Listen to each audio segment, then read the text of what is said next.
students create their own content, and if you do create such an environment, students will create very smart contents, very unthinkable contents, because they want to show they are good, they are better persons every day. I will show you some examples of students' works or student content which are used as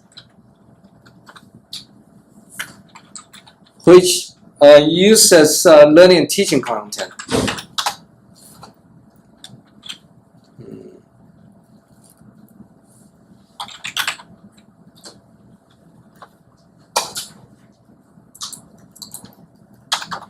Okay, I think there is a better thing I can do.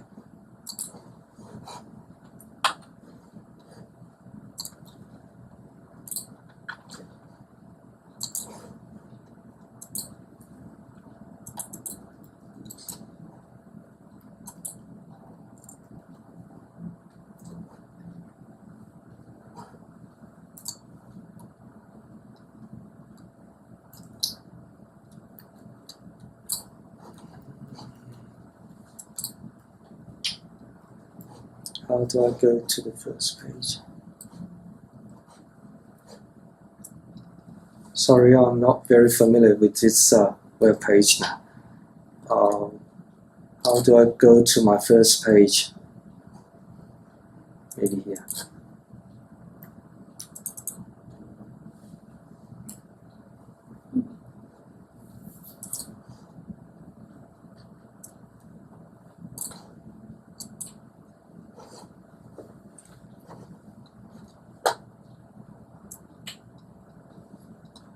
I teach literature, language, translation, and media.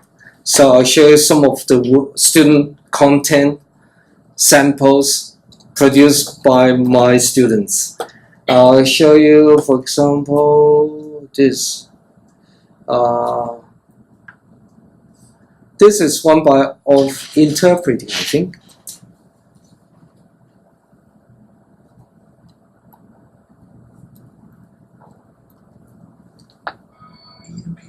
So if I produce content, it's usually print media, but I expect my students to produce all sorts of media, for example, flash, or video, or cartoons, or comics. So it's an open world, an open vision. Well, it's a long ad time, promotion time, I'll see.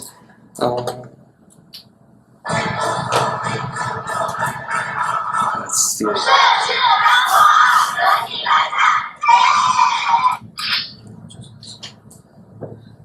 I'll see if I can find a YouTube version here. The problem is when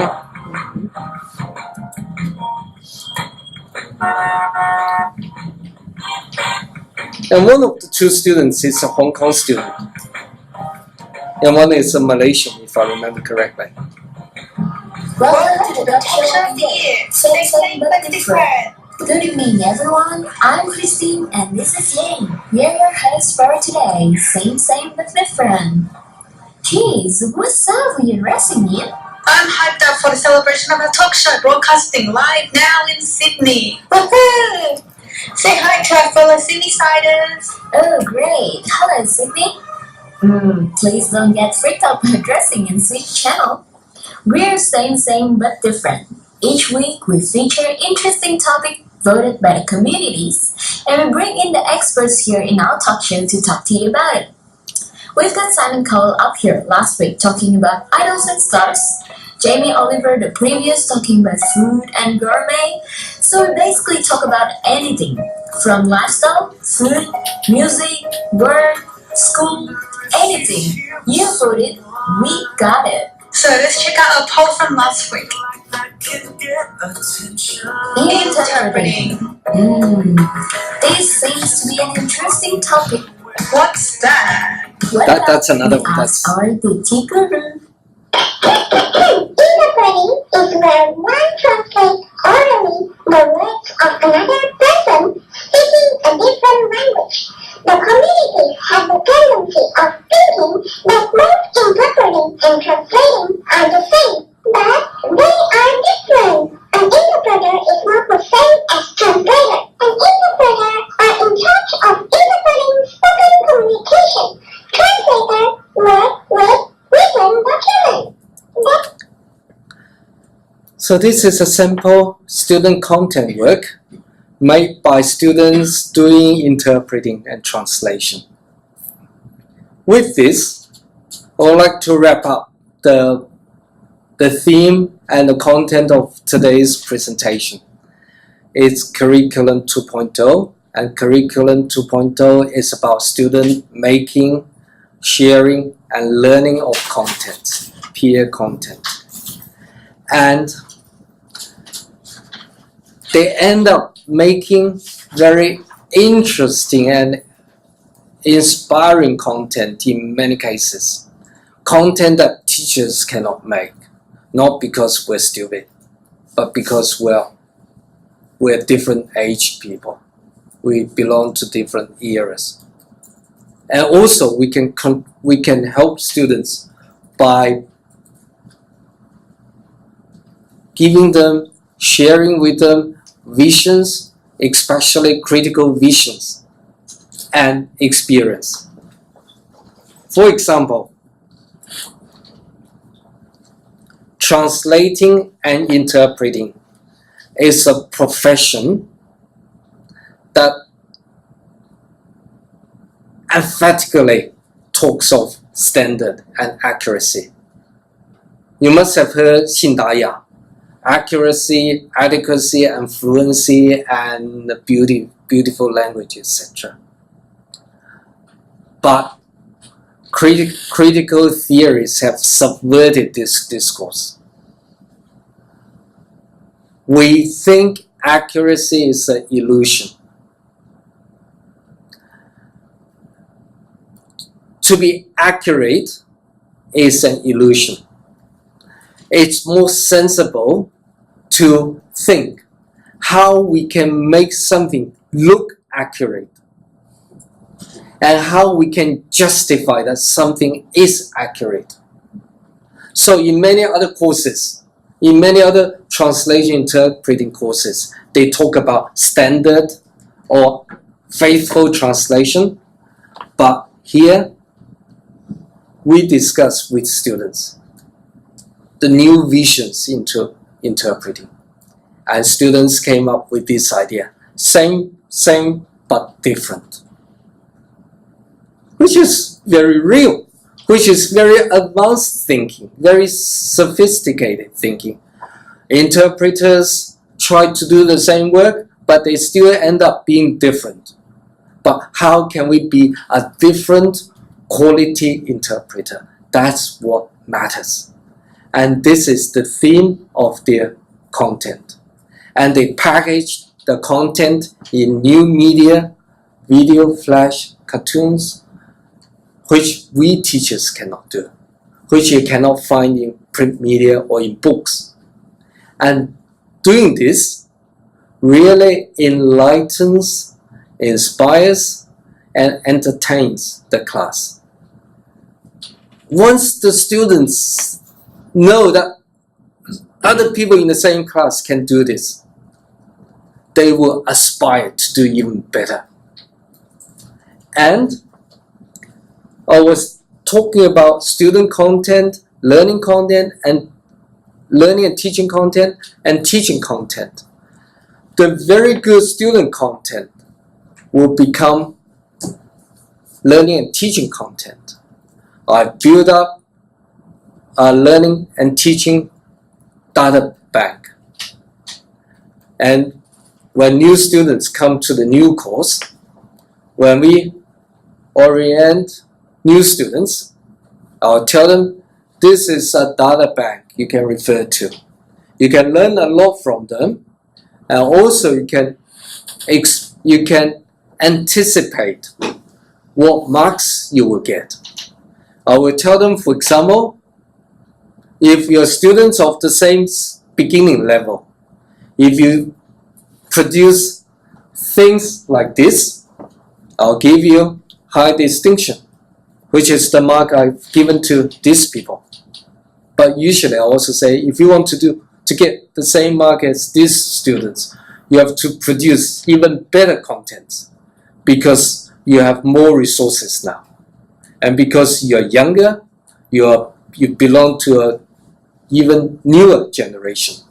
You have access to new gadgets, to new technologies, and to new content. And by doing Curriculum 2.0, we allow students to do different things. And some people can do, for example, I'll see if I have those content samples. Some people can do comics.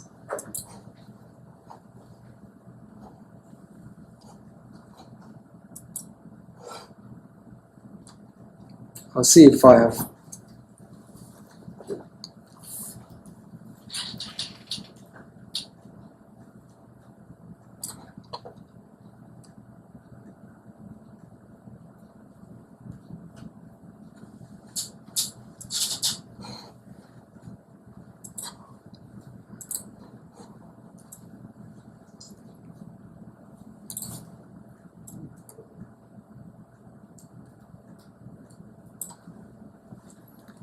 Well, some students can pursue multimedia. Other people can pursue artistic expressions, such as comics.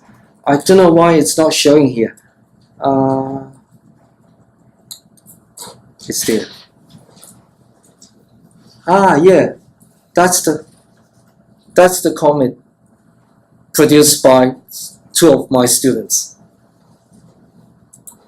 And it even allows students to pursue some conventional, traditional media or expression too. For example,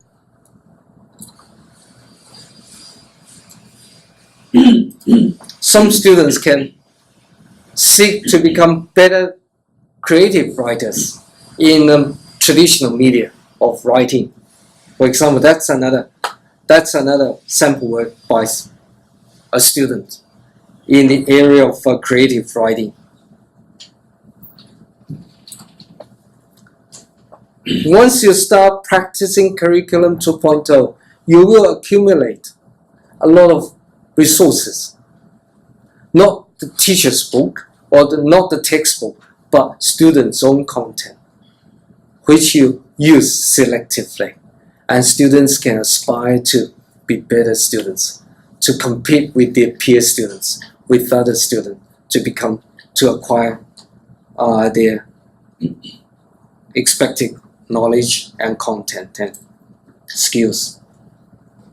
Okay, you're more than welcome to look at my blog and see other samples. But I think that's about it for today, as we're running out of time. But we're also welcome to some questions. Does anyone have questions? I hope I've made my ideas clear. Yeah. Thank you for sharing the models. I have one question about the model. Actually, in this model, standard test has been not present. No, we don't have standard. We don't have multiple choices anymore.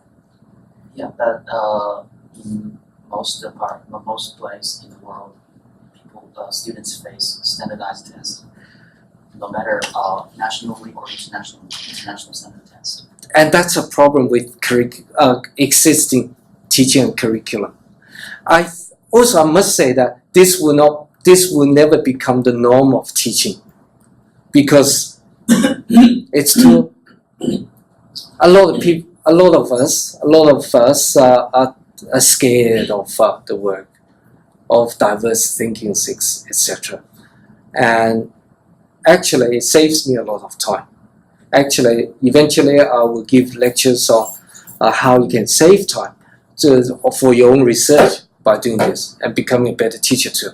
But in fact, most people will be terrified of the prospect of this, and they will stick to standard multiple choice questions and answers. Yes, But yeah, many educators are trying to get rid of the standardized test. Mhm. But another question is about how students react to this kind of expanded learning. Because actually, when they are trying to work out some kind of artifacts, they're actually growing across disciplinaries. Yes. They're going to other disciplines. Yeah, another thing is cross-disciplinary. Yes, they're going to, There is a lot of unexpected things happening. Different flash animations, but how do you deal with those kind of pragmatism? Okay. You know? Yeah, I'll focus on the bright, positive side of the outcome of implementing this first. For one thing, I don't call roles anymore, and minimum attendance rate is 90% throughout the session. I tell students, even if you don't come, I don't mind. But if you don't come and don't produce and don't work and don't perform, you'll be in trouble. Because I judge not on the basis of my own rules, but on behalf of the class, of the coursework. Everybody works, helps each other, and you're not helping each other. You're not helping other people. Then you deserve a lower mark. So that's a very positive sign of implementing Curriculum 2.0. Secondly, my students end up contributing to the coursework. They make so much student content. Now I have the luxury to select which is worth using in future classes and which is worth including in a data bank. It becomes very inspirational to students. And I don't worry about not getting enough students who want formal courses now. And if I don't do this, I don't see my students. Now I do this, I talk with my students all the time. So there is closer relationship between teacher and student too.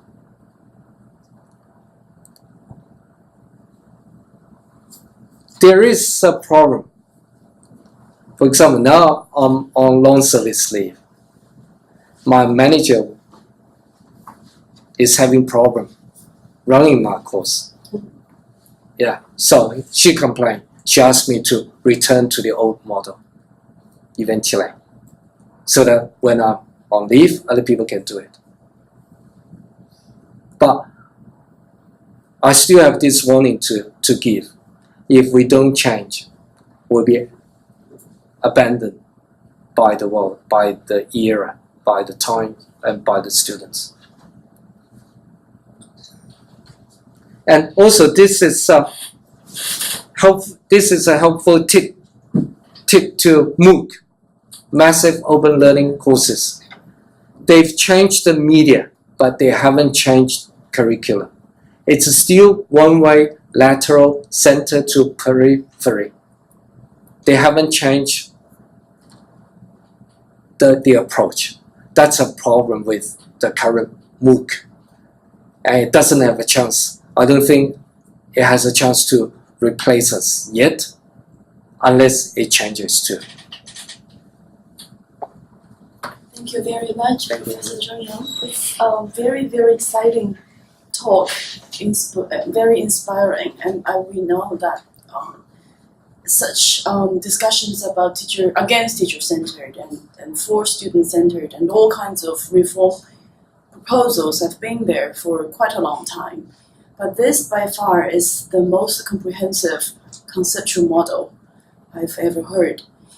Whether or not we are convinced, or whether or not it's practical to be implemented, it's another thing. But in terms of the conceptual thinking, the way that the model is presented, incorporating content, incorporating the teacher-student relationships, assessment, and the outcome of learning, I think by far this is one of the most comprehensive models that I have encountered. Thank you very much. I hope that everyone here enjoyed the talk and been inspired by the talk.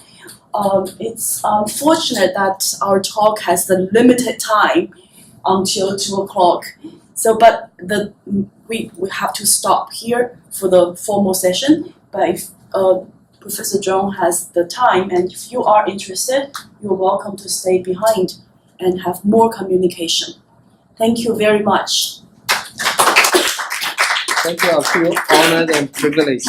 And Dr. Wong said I was editor of the journal. I brought some spare copies. Yeah, thank you. If anybody is interested in having a copy and in, for example, one day becoming academic and writing for us, Dr. Dan Wong has written one of the best articles we've published. Oh no. Yeah, we're proud for your Thank you very articles. much. Yeah, yeah. Please, I have 6 more copies here. Can I? Maybe this is a bigger table.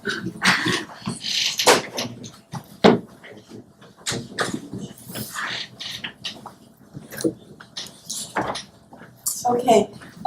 I think the session will end here, and you're welcome to stay and you're welcome to leave now. Professor Zhong, do you have any other plans for this afternoon? No, I'll just maybe travel to